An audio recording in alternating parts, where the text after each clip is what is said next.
welcome to the Technical Staff and Theatre Workers podcast. It's the podcast in which I talk to people who work backstage in the technical theatre industry about how they got in, their experiences, and any advice they can give to anyone getting in. This is episode 9 of season 2. A big thank you to everyone who's downloaded the show, everyone who's listening to the show. Tell your friends, tell your family, tell everyone you know who's interested in theatre and those who aren't interested in theatre, because it might make them interested in theatre.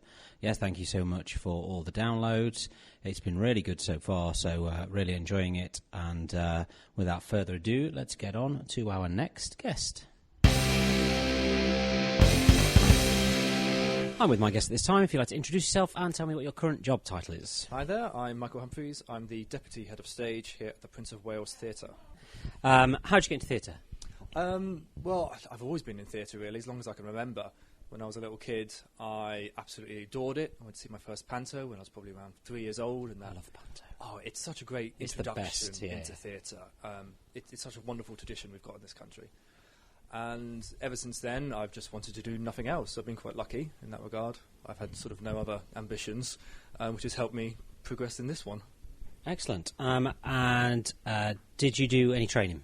I did. I left school at 16 after my GCSEs, and I did a 2-year BTEC at Northart College initially in acting. I was one of those people. I see. Well, it's a lot of us. There's a lot of us who wanted to be on stage rather than behind. Yes, initially an actor for my sins, and then after about a term and a half, I transferred over to the dark side. Excellent. And then from there, I went to Manview for 2 years. Manview.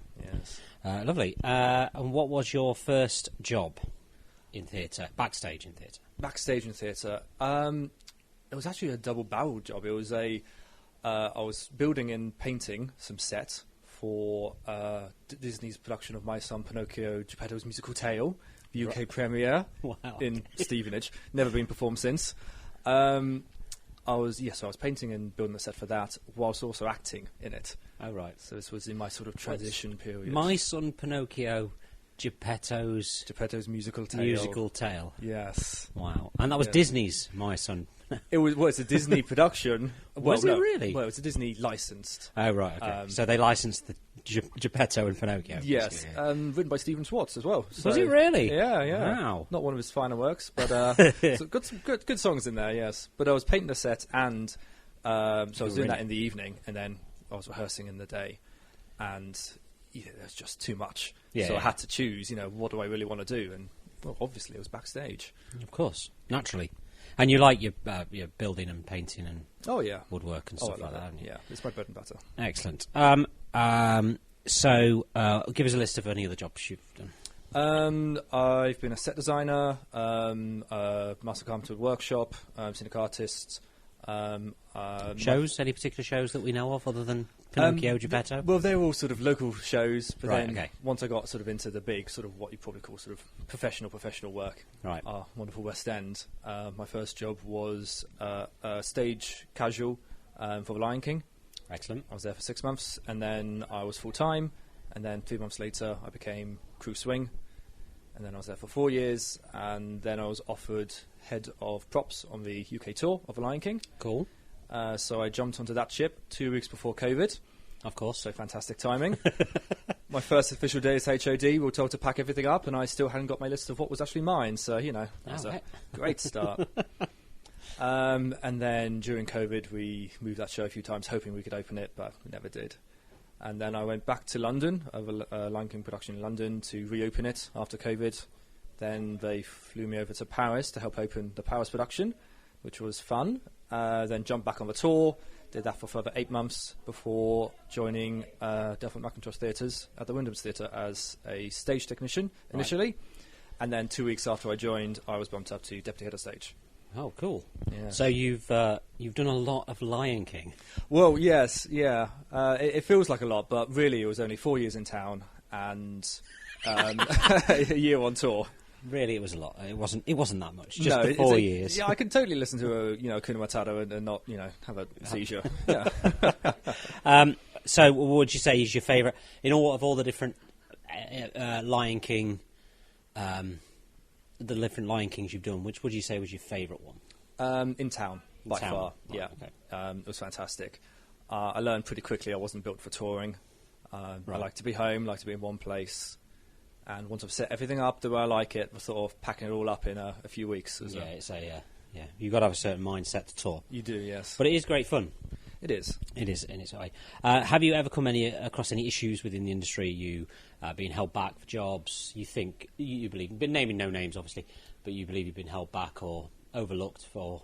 The only time I felt like I might have been held back was when I left The Lion King after the tour, because my CV was full of props work. Right. So head of props on the tour and helped set up the props in Paris. And I think everyone who interviewed me thought, what the hell is this person doing? This is a stage job. This is a props person. But that's the only time when I felt like, okay, this is a bit of a struggle. Right. But generally, no, I think it's such a wonderful and accepting industry. And as a homosexual man myself, it's one of the more inclusive industries. I've never felt like I've been sort of discriminated against because of my sexuality. Good. So yeah. Good. The good answer. What would you say are the pros and cons of the musical theatre industry? Musical theatre industry. Or theatre in general, I guess. Cons. Do you have any others other than ours? Well, I was trying not to say ours. That seems to be everybody's. Well, you know what? Ours isn't so much of a con anymore, I don't think. Because I work for the venue, not for production, so I only do 5 days a week. Yeah. So that's fantastic. You get 2 days off a week, which for theatre seems amazing. Everyone else, obviously, gets 2 days off a week. But ours isn't so much of a con for me anymore. When I was on production, it was six days a week and doing all 8 shows. Yeah, it can be a lot. And the evenings as well. But if you drop all your friends who don't work in theatre, then it suddenly becomes quite easy. It's an interesting one because when I first started working in theatre, there was like almost an unwritten rule that you did the job until it was done. Yes. And now it's kind of changed quite a lot, and there's a lot more on mental health. Yes. That that they focus on. So you get more breaks, you get more time off, and all that kind of stuff. They look after you a bit better. They try to. Yeah, do. It makes us happier. It makes us want to do more work. Not that we ever not want to do work. Yeah, absolutely, yes. I'm not sure it makes us want to do more work. Well, it might make us want to do work. Incidentally, going back to the props and the set building, you make dioramas, are they? Oh, my models. Your models of different stages, don't you? Yes, it's you could probably say that's how I initially got into theatre when I was about 3 years old. Is as soon as I saw my first panto, I instantly went home, found an old shoebox, and built that set in that shoebox. And then a few years later, I moved on to a lawnmower box, which was a bit bigger, and then a TV box, bigger still when they weren't all flat screened. And sort of my love for sort of making models sort of grew from there. And I've got an Instagram account, which is West End Replicas. There you go, West End Replicas. Yes, that's all my models are. We'll also get a couple of pictures and post them on ours as well. If you want. Absolutely. And, get some links up there. It gives us something to put on our socials, because we don't really put anything on the socials. So. Yeah, and I love it. It gives me a great sort of insight when I was a kid of how theatre works with, the flying systems and the revolves and stage lifts. I'd build all those in my model. Wow. So by the time I got to actually work in a proper theatre, I was like, oh, it's just like my piece of string that I've got in my bedroom, to fly the thing in. Just bigger. A bit bigger. Yeah. That's awesome. That's really cool. What would you say is a common misconception to anybody who is trying to get in the industry? What do they think it is that it's not? I think some people feel like they'll need to train. They'll need to go to drama school and get a degree, which you don't need to do. When I got my job at The Lion King, it was to do with people I knew from back home rather than anything to do with my university course. That's probably the biggest one I would have sort of given out when I was younger. Yeah. You don't need to train. You can just work your way up. There's nothing wrong with that. Excellent. Any advice to anybody trying to get in? If you're trying to get into theatre initially, do Amdram. Do local productions. Do as much as you can. You're going to learn far more on local, small-scale work than you are initially in town.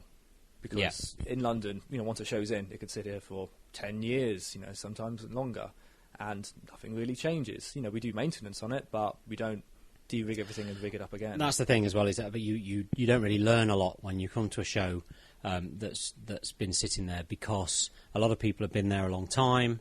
And so you can ask questions and kind of learn that way, but the actual physical doing it, you don't really learn too much. No, not really. So yeah, get involved with local theatres. They'll take you on board. They'll show you the ropes, quite literally. Yeah. And by the time you sort of work your way up, if you do want to go into London, then you sort of know how everything works without dismantling everything. Excellent. Brilliant. And that's everything. Marvellous. Thank you very much for joining me. Thank you. Thank you.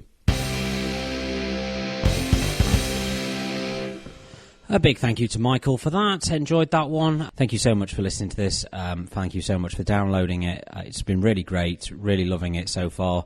And long may it continue. Thank you to all the guests that have been on. And I shall see you all next week.